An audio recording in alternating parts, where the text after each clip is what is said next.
Hello and welcome back. MC1 Gamer here, back with, well, this is a long overdue Convert This. I have been working, if you're new to the channel, I've been working for nearly 4 years on a project which is, in essence, an undead army, but an undead army with a Bretonnian feel. It's kind of a dual army because I could just proxy, these undead guys for the units that they represent. But at its core, it's an undead army. And so I was doing this when, 8th edition was still in full swing. And when I decided to, return to Warhammer after a hiatus, I wanted to go and make the army that I dreamt about, in the early days back when the Bretonnians were first released and the Undead were first released. So I've done a bunch of Convert This. That's my ongoing series. I do a lot of converting, showing the progress, but I haven't had many completed units. And even after looking at these pictures, I still have things I want to do to finish them. But either way, I got to call these pretty much done. So again, the army is well themed because after Age of Sigmar, most of the Bretonnians are dead, which is a comment that was made by one of the community members, Mickey Genvers. Very accurate. Yeah, they're either serving in Nagash's army as undead, or they're dead, and the old world is dead, so they're that world is gone. There may be hope that some of them still survived as remnants of the free peoples in the current world. We have no confirmation of that, but they will live on in eternity, doing the bidding of the Mortarchs and the god of the dead, the god of undeath. In any case, this is one of the pictures. I have a couple of pictures here I'm going to share. I've posted a bunch of these around various different websites and forums. I'm really proud of them, but I've been doing this converting for a while. I've had lots of questions with my converting over the time that I've posted pictures of various projects and various stages of completion and incompletion. So I figured I'd do another video. It's worthy of a Convert This. And if anybody doesn't know what Convert This is, it's my series on the various converting, the magnetization, whatever the themes are and the ideas behind it. And if it inspires you to do converting of your own, great. I will say that I've been inspired by some of the amazing painters that I've seen in areas like the PMP, the Painters Motivated Painters on Warhammer subcommunity, the Warhammer YouTubers subcommunity, as well as many other places, people posting just amazing pictures with great skills that I'm only hoping that I can eventually attain. But I get a lot of feedback from people, and I've learned a ton, so I think I've been able to apply some of that to this. But even as I look at these, I still feel like I want to go do another pass. But again, I'll go ahead and just go over some of the idea behind this. These are my Hexwraiths. So yes, they don't look like the normal Hexwraiths, of course. I converted them up because I wanted them to be kind of like the fallen, failed Grail questers, the failed questing knights.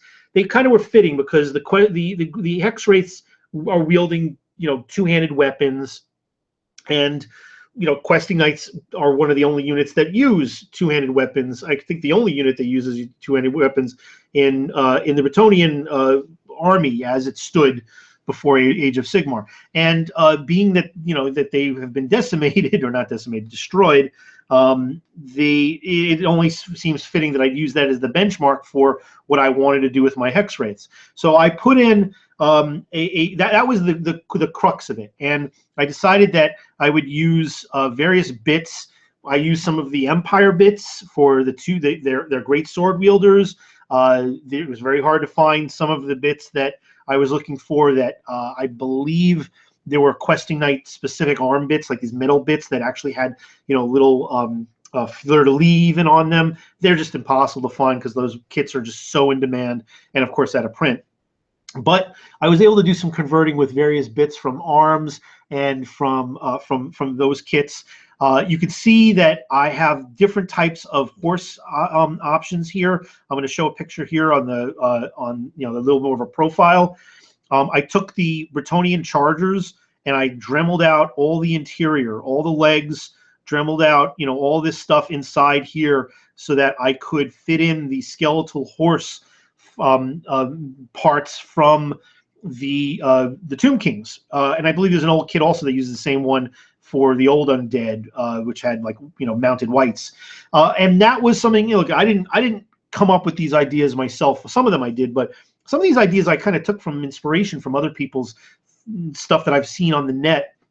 And when I was looking for ideas of what I wanted to do when I wanted to get back into it, I scoured tons of pictures beforehand and got a lot of cool ideas. So I saw somebody that had done something similar to this, so I figured I'd do it and then take it to another level. But I wanted to go and change up the heads. So these are like these zombified horse heads from an old metal and plastic blister pack kit, which I think was a necromancer, a mounted necromancer. I think there were a couple kits that used it, but they're kind of hard to find. But I found like a half a dozen of them. So my second wave of 5 Hexwraiths that are still I'm working on edge highlighting and some more blending and washes before I start, going to the tail end and tackling that. You can see that I have 2 of those here, and I put on the head of one, because you can see on the original charger they have these little pieces on the strapping that are like these little shields. So I got some bits to do that as well.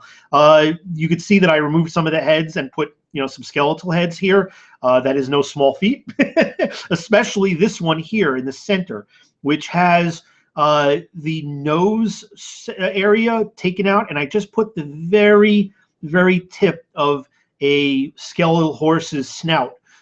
I guess it's a snout in there, and it's hard to see from this angle because this is one that is actually the horse's profile is facing down, but you'll see in other future ones where I've done that on every one of them, and that's actually one of the harder parts of this, because you got to get just the right size to put in there, and then you got to kind of cut out and Dremel out the area that you insert it.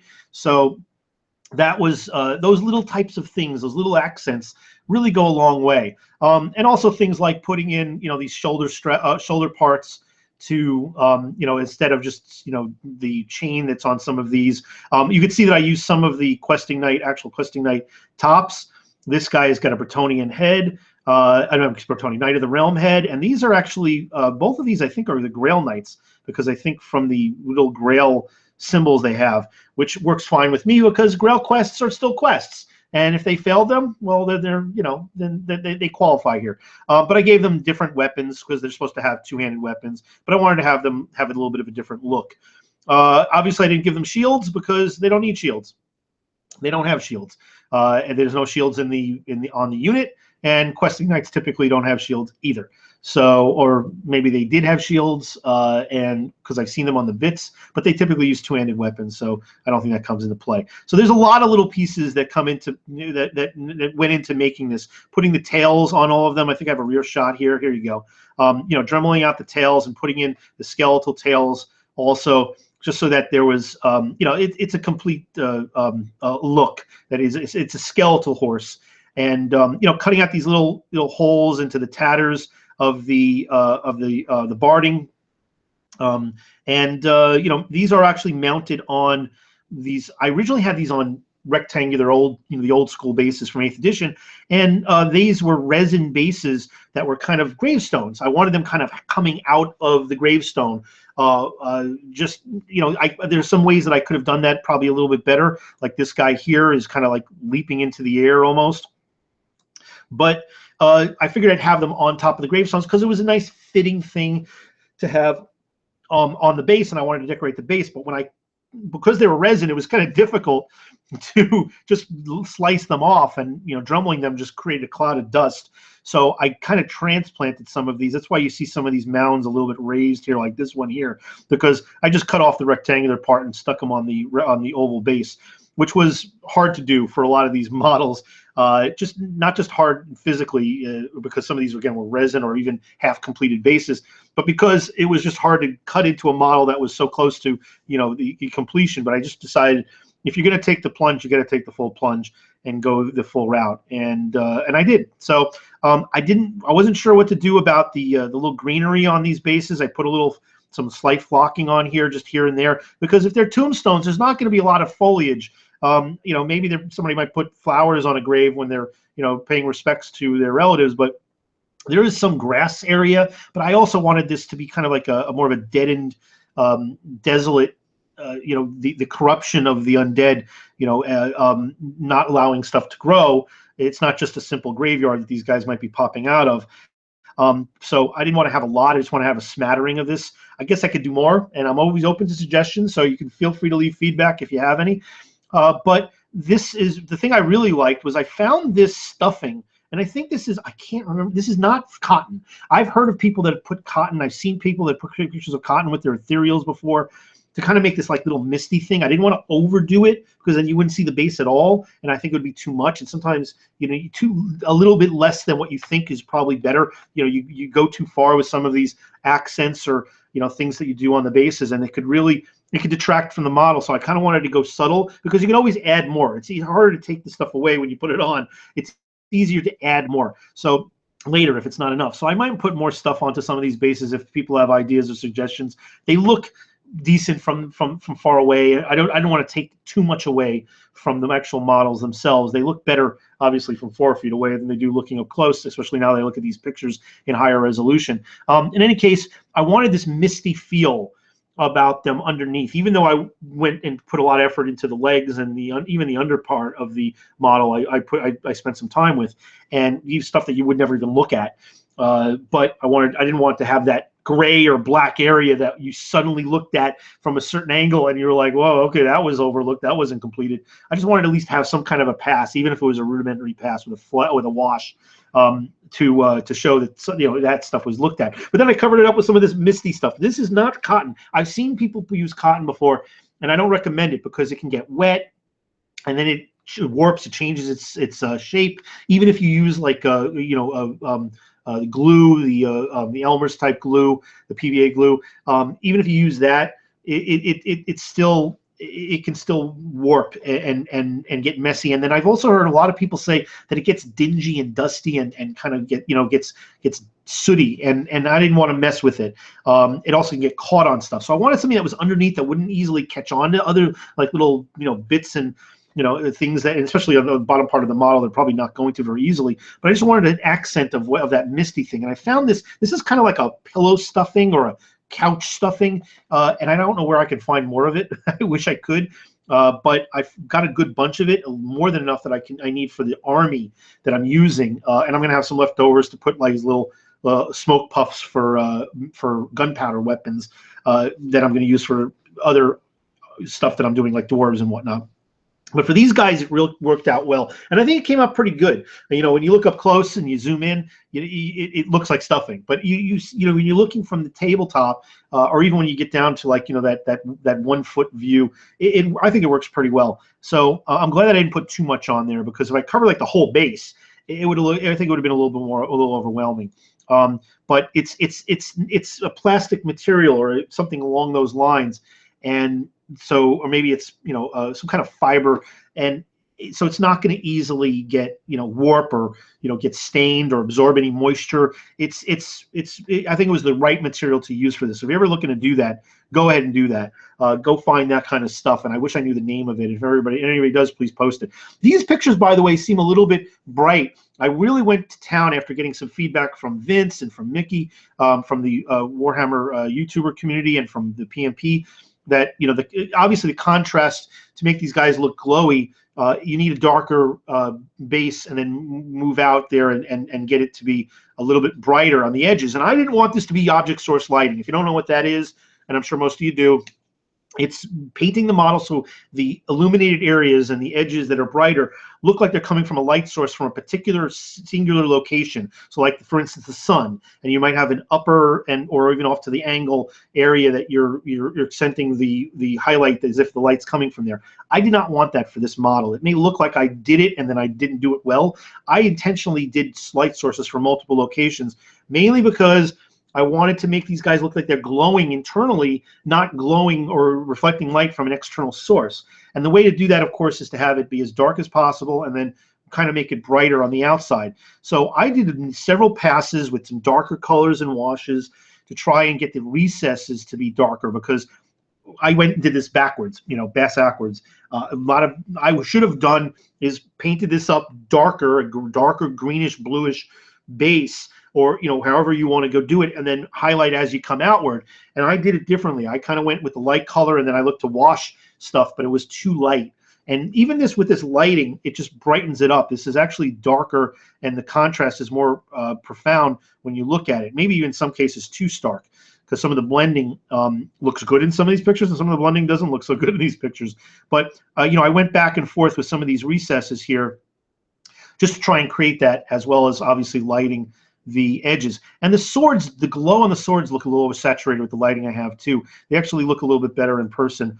But I wanted to kind of have a transition, and I tried to make it a little yellower in the middle part, but I didn't want to go over the top with it. I didn't want to make it be this like greenish glow. I just wanted to make it look like it's the edge with a little bit brighter feel to these weapons than go with a different color, because I think it would take away from the model, and then you would focus your eye just on the weapons too much. And I'm sure I could have done a better job, and I'm sure there would have been some ideas that I probably would have incorporated. But just in terms of how much time it takes for me to make this stuff, you got to cut some corners. I'm not looking to become, I'm not going to be Crystal Brush. I'm not going to be a winner of any competitions. But I just want a good, solid army that maybe can get good paint scores at a tournament. But more so just to enjoy the fact that I've completed a model with the best of my skill at this point in time, and finally been able to put it on the table.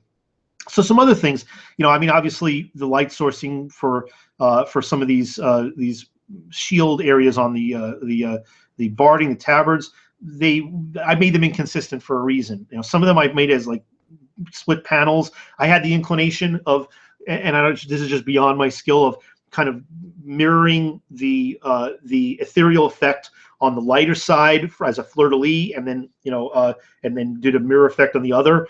But that was not only was that so much work, I actually did a test run of it, and I was awful at it. So I nixed that pretty quickly. But I kept some of the divisions on some of them, and others I just blended in.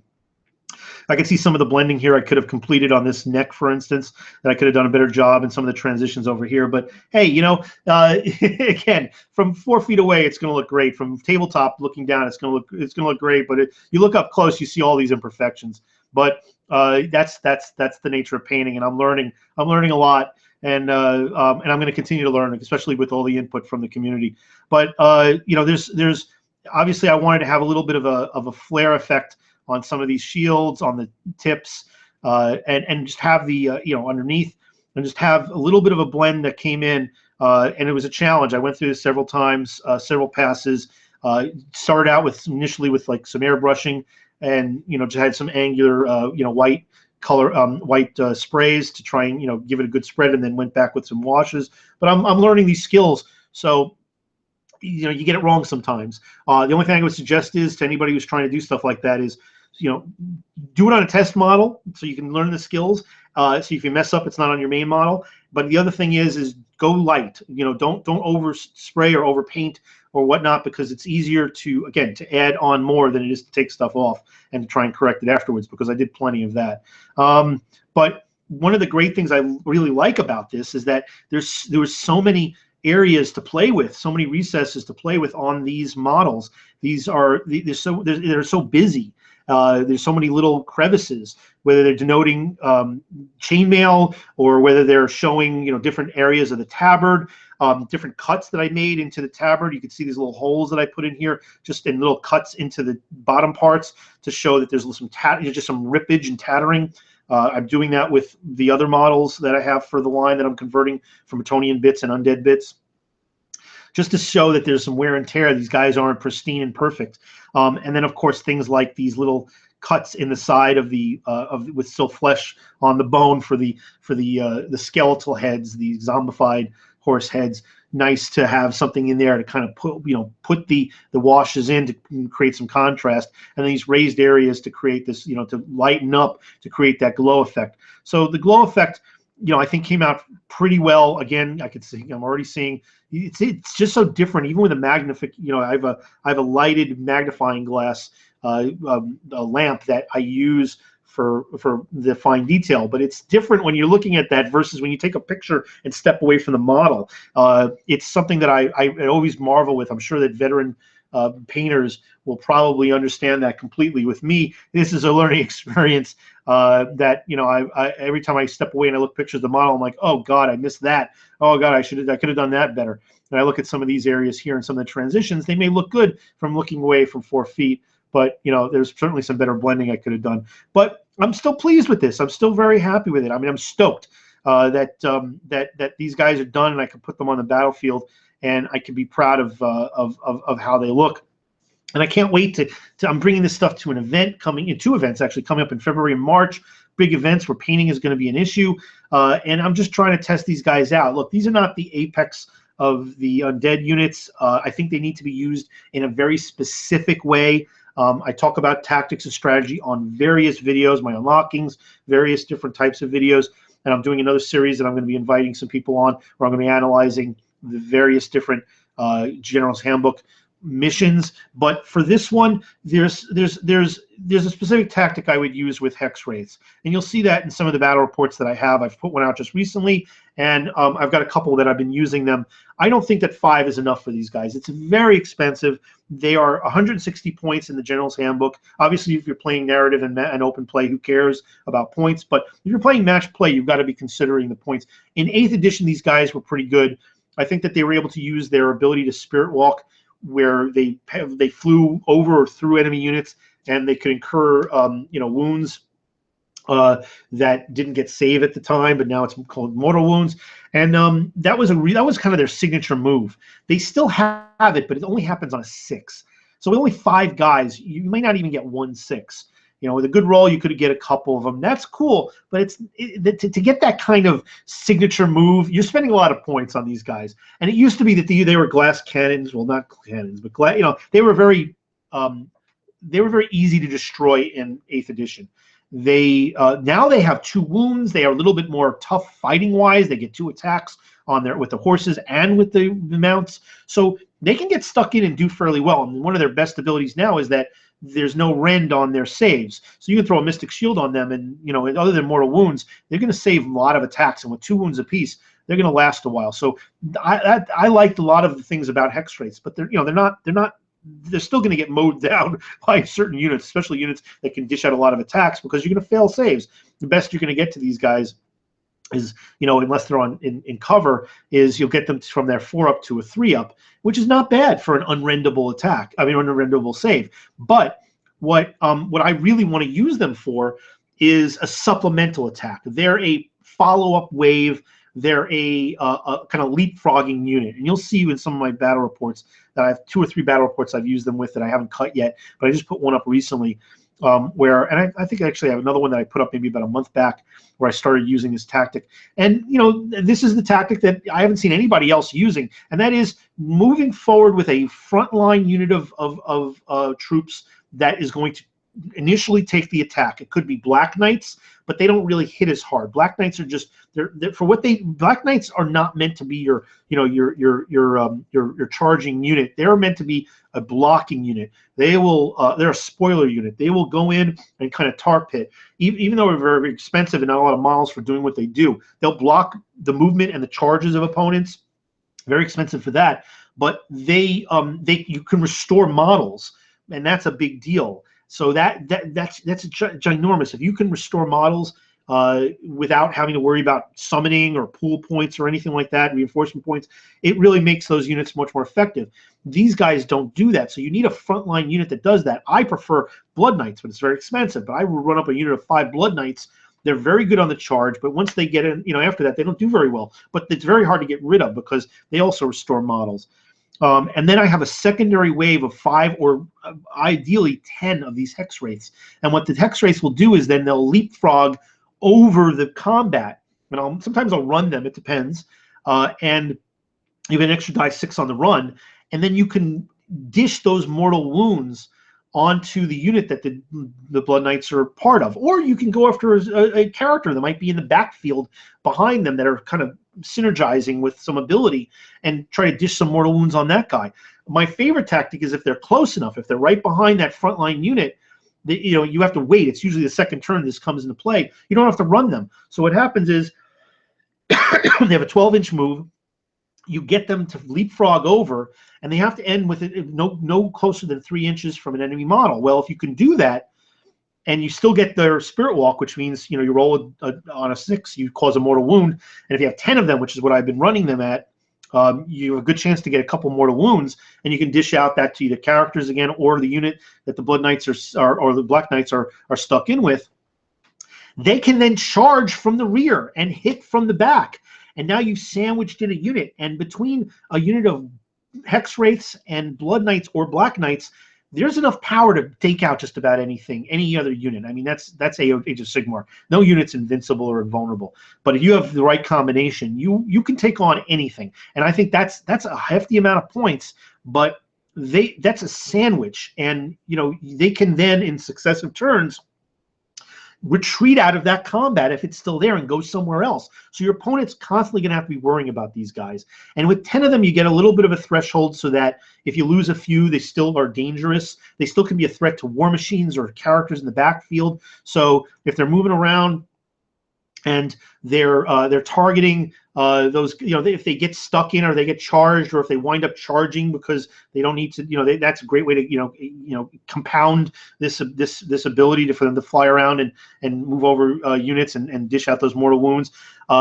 You can retreat out of any fights that you're in and still be able to get that ability as you move around, and then in the follow-up turn, if they're not stuck into another combat, then charge in, do their move to do the same thing, and then charge as a supplement follow-up in the same exact turn. So there's a lot of versatility to these guys, and it'll cause your opponent to address them and get off their game and maybe pull attention away from something else. So even they're only 160 points for 5 of them, which I think is a little bit pricey.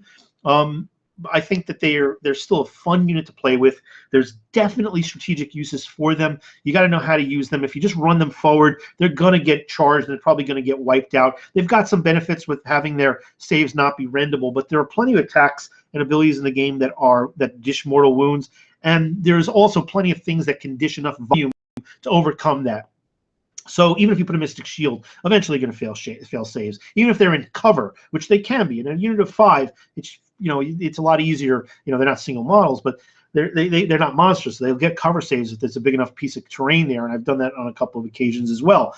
But there's enough versatility with them that they can really screw up with the plans of your opponent. And anytime you're forcing your opponent to change their plans or have to address something on the battlefield and adjust and accommodate and adapt to it, you're on your path to winning the battle. So that's what I love about these guys. I wish that their Spirit Walk ability was maybe on a 5 or 6, because I think you're paying a lot of premium points here to get that. But then they probably move 200 points for 5. So you take the good and the bad together, and you try to do the best with and make the best decisions you can with what the actual abilities are on the war scroll. In any case, I've always loved them. Even when they first came out, I thought they were so cool. I didn't think people were using them to their best effectiveness in 8th edition Warhammer. Now, I still think that they're misunderstood, and I think there's still tactics and ways that we can use them on the battlefield that I think people are just starting to figure out, like with many things with Age of Sigmar, because we're still only a year and a half in with Age of Sigmar, and only about 6 months or so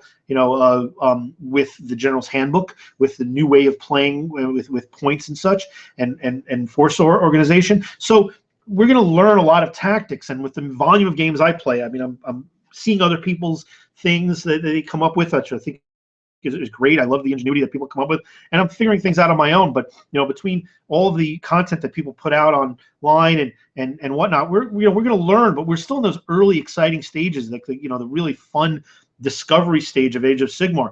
And I think this is a unit, one of the units that if you look at just the war scroll and the abilities, you're not going to just immediately, not for everybody at least, it's not going to just pop out, hey, this is how I should use these guys. This is the tactic. I think you got to think a little bit, maybe have some experience in some games and realize, hey, this could be applicable. This is a way to kind of accommodate this. These guys could steal objectives later in the game because of their movement ability. They could snipe stuff while they're maneuvering around the battlefield. It's a highly mobile unit.